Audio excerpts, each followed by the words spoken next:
What if your entire life was leading you back to one person, at one specific place? For most, that's a romantic fantasy. But for those who believe in the guiding hand of numerology, it feels a lot like destiny. He was a creative life path 3, and she, an intuitive life path 11. They believed their numbers had written a story of reunion long before it happened. Now in a jazz-filled courtyard on Bourbon Street, they have to decide if a shared past and a belief in cosmic harmony are enough to rewrite their future. In numerology, your birth date isn't just a date, it's a blueprint for your entire life. The idea is that you distill your birth date down to a single digit or a special master number, and that reveals your life path number. This number points to your core personality, your biggest challenges, and your ultimate purpose. This is a story about two numbers in particular, the 3 and the 11. The life path 3 is the communicator, a natural-born creative, overflowing with expressive energy, wit, and a magnetic, joyful spirit. Then you have the life path 11, a master number known as the illuminator, or the messenger. People on this path are considered old souls who possess deep intuition, spiritual insight, and a powerful sense of empathy. When these two paths cross, believers say the potential for a magical connection is undeniable. This is the story of Henry and Nella, and how they found each other again in a city humming with its own kind of magic. The air on Bourbon Street was a glorious mess, a chaotic perfume of fried beignets, sweet daiquiris, and the humid promise of a summer storm. It was the height of Essence Festival weekend, and the streets pulsed with a joyous, surging energy. Henry felt it in his bones. He leaned against the cool wrought iron of a balcony, watching the sea of people below, a living, breathing kaleidoscope of fashion, laughter, and dance. As a life path 3, this was his element. He thrived in vibrant chaos. His mind, always racing, was a pinball machine of observations, the rhythm of a distant brass band, the flash of a smile between strangers, the way a line of people spontaneously broke into the electric slide. He was a storyteller, a collector of moments, and New Orleans was offering them up by the handful. Yet, under all that social energy, a familiar restlessness stirred.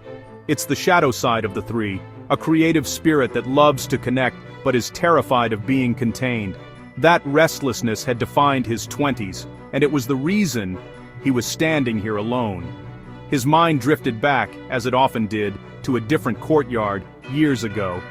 He remembered the quiet, focused way Nella listened, as if she could hear the words he wasn't saying.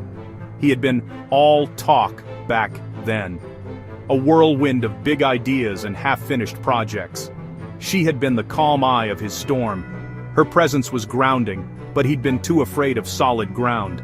He'd let her go, swept away by his own self-made current of chaos, convincing himself it was freedom. For a life path 3, whose biggest challenge is often focus and commitment, it was a classic, regrettable mistake. He took a sip of his drink, the sweet slush doing little to cool the warmth of that old regret. And then, he saw her. Across the street, bathed in the soft, flickering glow of a gas lamp, was Nella. Time seemed to slow, the noise of Bourbon Street fading to a dull hum. She looked different, yet exactly the same. There was a serene confidence in her posture, an almost luminous quality about her that seemed to insulate her from the surrounding frenzy. She was looking up at the sky, a small, knowing smile on her lips, as if sharing a secret with the moon. It was a look he remembered so clearly, the look of someone who sees more than what's in front of them. In numerology, the 11 is the psychic, the intuitive, the channel for a higher frequency. They're believed to pick up on energies and meanings that elude others. Watching her, Henry felt a jolt of recognition so strong it was almost physical. It was as if his entire being was a compass, and for the first time in a decade, it was pointing true north. He didn't think, he just moved, pulled forward by a sense of inevitability. When he finally stood before her, she didn't seem surprised at all. Her eyes met his, and the small smile widened. "Henry," she said. Her voice was just as he remembered, calm, clear, and resonant. "Nella," he breathed out, the name feeling both strange and perfectly familiar. "What are you doing here?" She tilted her head. "It's the Essence Festival, and I just had a feeling I needed to be right here, in this exact spot." To anyone else it would sound like a coincidence. A lucky break. But for Henry, whose mind was already spinning, it felt like the universe was practically shouting. He, a 3, and she, an 11. their paths crossing again after so many years, in a city vibrating with life. When you're looking for signs, this was a billboard. Nella led him away from the pulsing energy of Bourbon Street into a hidden courtyard. The change was immediate. The roar of the crowd softened to a murmur, replaced by the soulful, melancholic notes of a lone saxophone player. Gas lamps cast a warm, golden light on old brick walls and overgrown jasmine vines. It was still and intimate. They sat at a small, wrought-iron table. A comfortable silence settled between them before Henry, true to his LifePath 3 nature, just had to fill it. "A feeling?" he asked, his curiosity getting the better of him. "You can't just drop that and walk away." Nella laughed softly. "I've always had them. Nudges. Feelings. The number 11 has followed me my whole life. On clocks, license plates, receipts. At first I just thought I was noticing it. But then I learned about LifePath numbers. As an 11, they say you're a messenger or an illuminator. That you're meant to be a bridge between the spiritual and the material." She traced an invisible 11 on the table. "Honestly, it feels less like a personality trait, and more like a responsibility. It can be heavy sometimes, feeling everything so deeply. But it also helps me trust my gut. And my gut told me to come to New Orleans this weekend." Henry listened, totally captivated. In numerology, the master number 11 is like a supercharged version of the number 2. It has all the sensitivity and desire for harmony, but with an extra dose of spiritual awareness. The belief is that 11s are here to inspire and guide others using their connection to the unseen. "I always felt that from you," Henry admitted, "like you just knew things. Back then I think it scared me. I was so busy being a 3, you know? All about expression, creativity, making people laugh." He gestured around them. "I loved the noise, the motion. I thought standing still meant I was failing. The idea that someone could see right through all that, right through my act." He trailed off. That's the core challenge for a LifePath 3. Their gift for communication can become a shield, and their humor a way to deflect real intimacy. Their journey is about learning to use their expressive gifts for something authentic. They say the pairing of a LifePath 3 and a LifePath 11 is incredibly powerful, Nella said gently, as if reading his mind. It's this blend of creativity and intuition.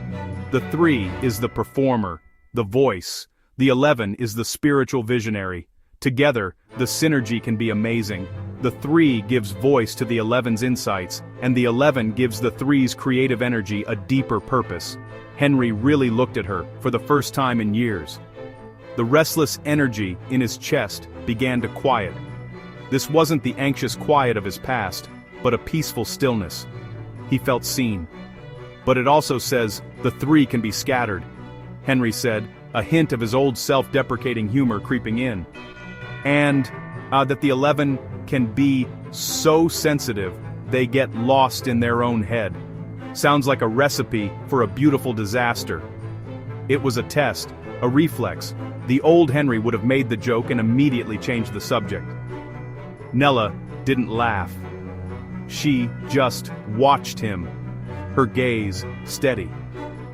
"Is that what you think this is, Henry? Another beautiful disaster?" Her directness was a gentle shock. It wasn't an accusation, it was a real question, and it cut right through his defenses. He could see the pattern, right there, waiting to repeat itself. His 3-driven need to perform and deflect, and her 11-driven sensitivity that could read it as him not being serious, causing her to pull away. He realized that understanding their numbers wasn't just a party trick, it was a map of their potential pitfalls. He took a breath and made a choice. He abandoned the old script. "No," he said, his voice quiet but firm. "That's what I was afraid it would be. That's the story the restless part of me would write, but it doesn't have to be." He met her gaze. "The truth is, I spent a decade running from the kind of stillness you offered me in one conversation. My expression was just noise to drown out the fact that I didn't know who I was. Seeing you tonight, it feels like the music finally stopped. And for once, I'm not scared of the silence." It was a confession. The most honest thing he'd said all night. Maybe in years. For a LifePath 3, whose whole journey is about finding authentic self-expression, this was everything. He wasn't performing, he was finally, truly communicating. A slow smile spread across Nella's face, like the sun breaking through clouds. Her intuitive 11 nature didn't need any more words. She felt the shift. She heard the truth under his confession. She just nodded, a whole universe of understanding passing between them. They stayed in that courtyard for hours, the lone saxophone a perfect soundtrack to their unfolding story. They didn't solve a decade of separation in one night. There was no dramatic kiss in the rain, no promise of forever, but they did find a new beginning. They acknowledged that their numbers weren't a guarantee, but a guide, a tool for understanding. Henry knew his tendency to run, and Nella knew her deep sensitivity. It was a shared language they could use to navigate whatever came next, should they choose to build it together. The story wasn't written in the stars, but in their willingness to be self-aware. They left the courtyard not as a rekindled flame, but as two people holding a match, fully aware of both the light it could create and the care it required. The ending was unwritten, and for the first time, that felt like a promise, not a problem. The belief that numbers can offer a guide to our lives is a powerful one. It can give us a framework for our biggest strengths and our deepest challenges. It can help us understand ourselves, and in turn, understand our connections with others. So what about you? What's your life path number? Do you see its traits reflected in your own story? Share your experience and what your number means to you in the comments below. We'd love to hear it. If you believe in the power of connection and want to explore more stories about how we find meaning in the patterns of our lives, make sure to subscribe and turn on notifications. Because whether you call it destiny or choice, fate or focused intention, maybe the most powerful numbers aren't the ones that predict our future. Maybe they're the ones that just lead us back to ourselves and sometimes, if we're very lucky, back to each other.